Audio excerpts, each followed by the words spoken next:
Hello, and welcome to your second singing lesson as part of the Triple Threat project. I hope you had a chance to practice the exercises that we did last week. I decided to start this video sitting down as I did Lachlan's dance video, and now I'm just a little bit sore. But how good is that? Doing something new and adapting. Today's lesson is going to be an extension from the breathing ideas I gave you last week, and I'm going to waltz into the humdinger of singing ideas, breath support. What does it even mean? Now, I'm not here to argue any particular methodology. Many teachers have their own ideas about what breath support is.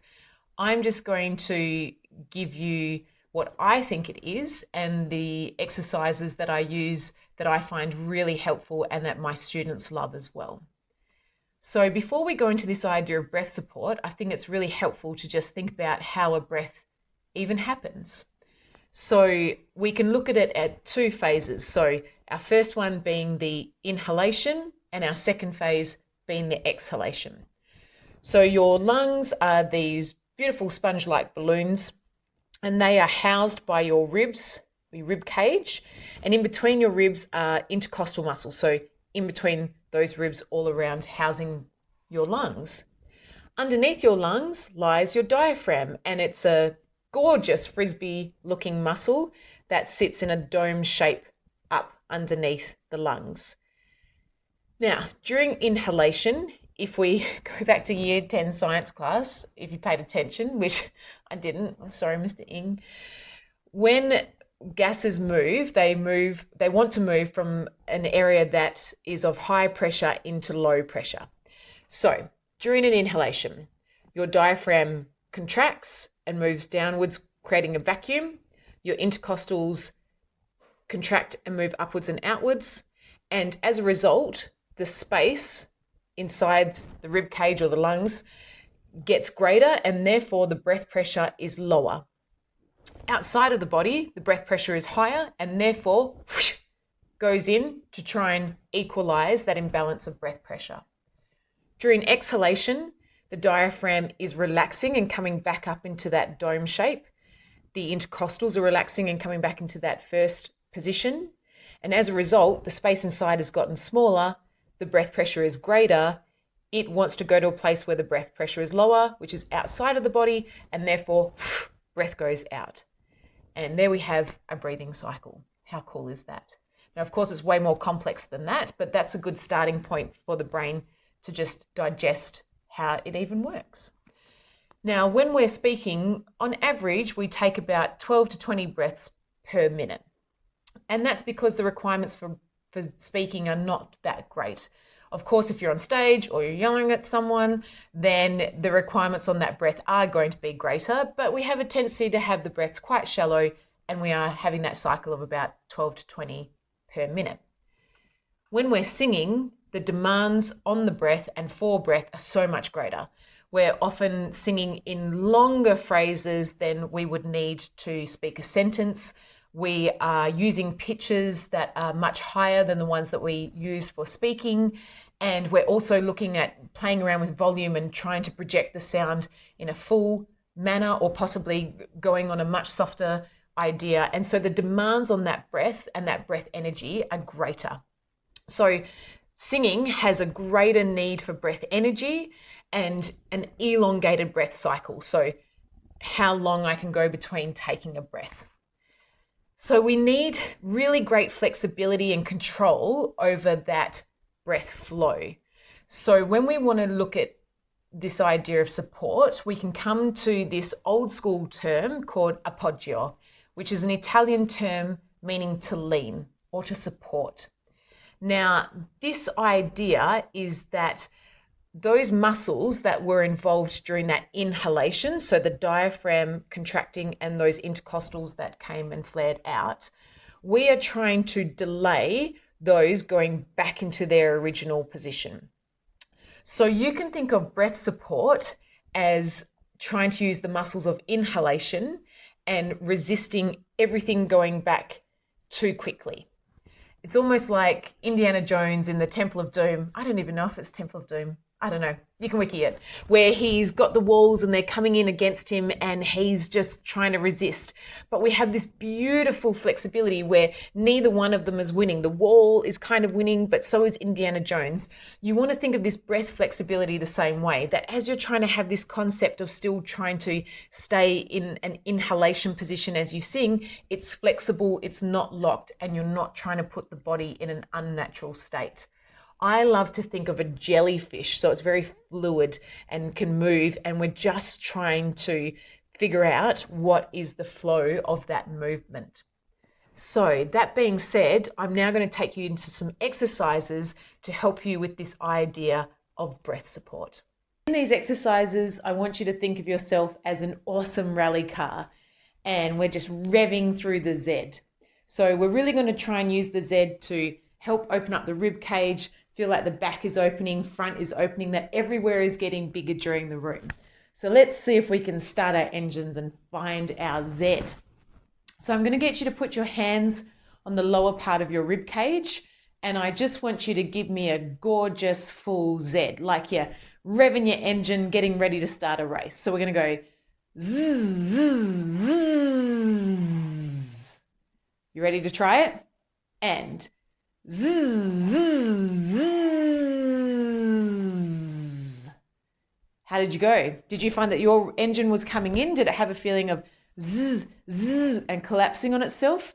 Let's see if you can find a bit more of that idea of what you felt during an inhalation. So we're thinking about that Z, trying to operate like that inhale. Once again, zzz, zzz, zzz.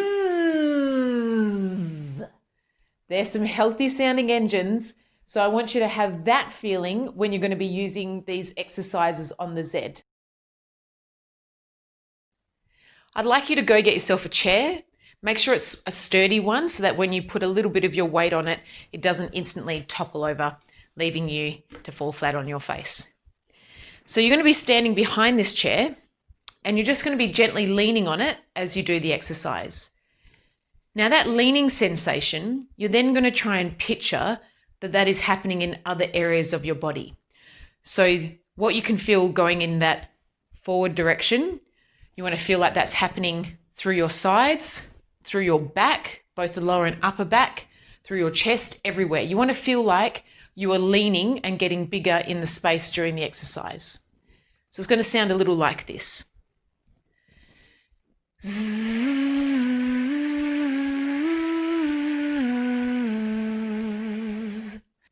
So do you want to try that one with me? And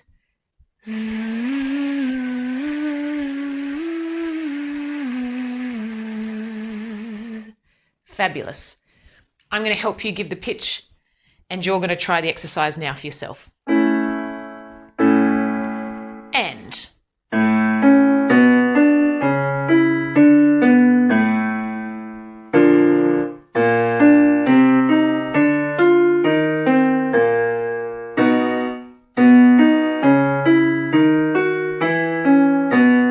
keep those legs loose. Think about all that beautiful leaning power that you have.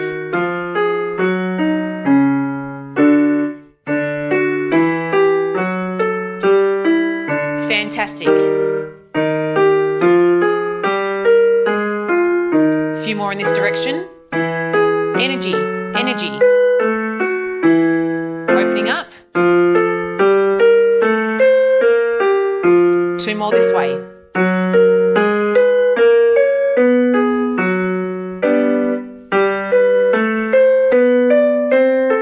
Coming back down. Keep opening up, think of the lean.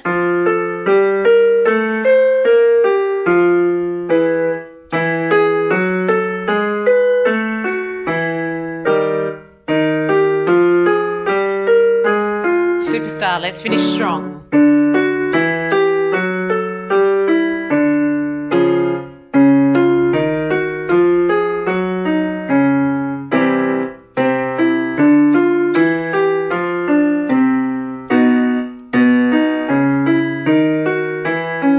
Couple more. Last one.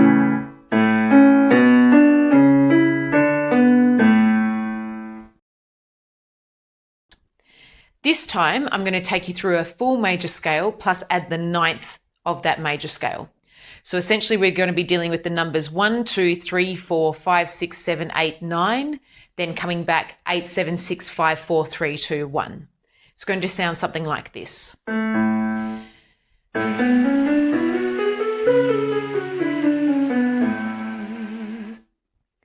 You ready to get those engines revving? Let's give it a shot. And.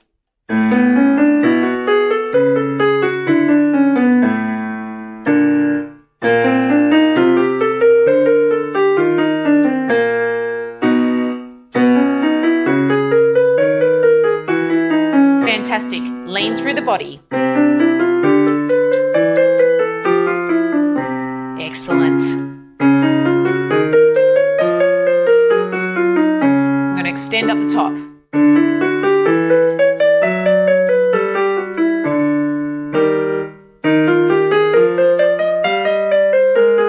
Superstars. One more this way. Coming back down.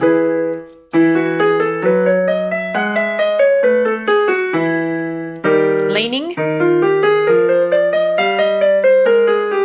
Use that beautiful body and.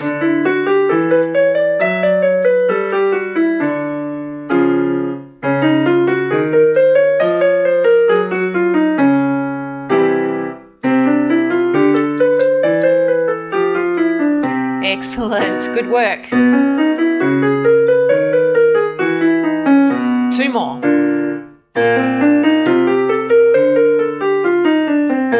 Last one.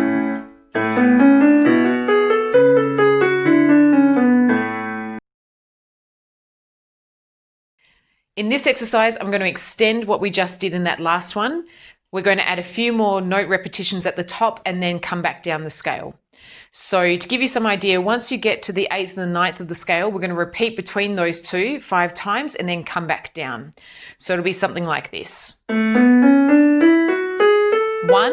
2, 3, 4, 5.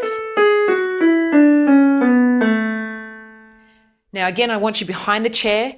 We've got this idea of leaning through our body in all directions. But this time, once we've done it on the Z, we're going to go back, starting on that same pitch that we just did, and we're going to open to a vowel. For now, I'll start on an E, but feel free to use this exercise with all of the different vowels. Here we go. So it's going to sound something like this.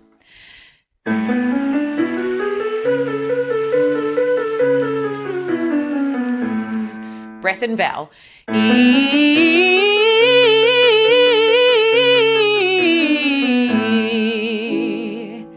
You ready to try it? Let's do this. And.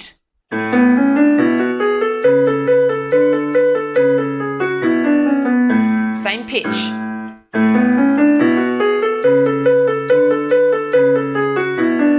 Moving up a semitone, back to Z.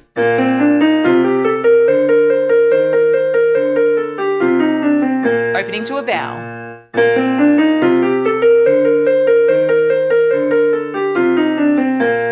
Z.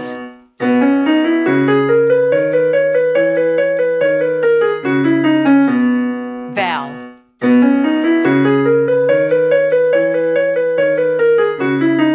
You got it. Let's go.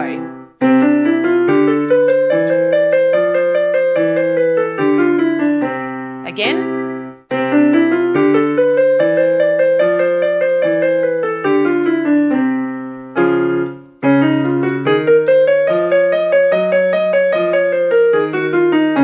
Awesome.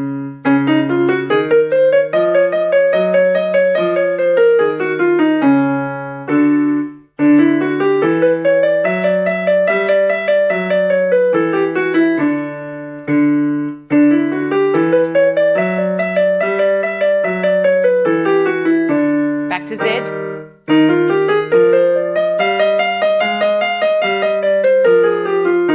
To a vowel.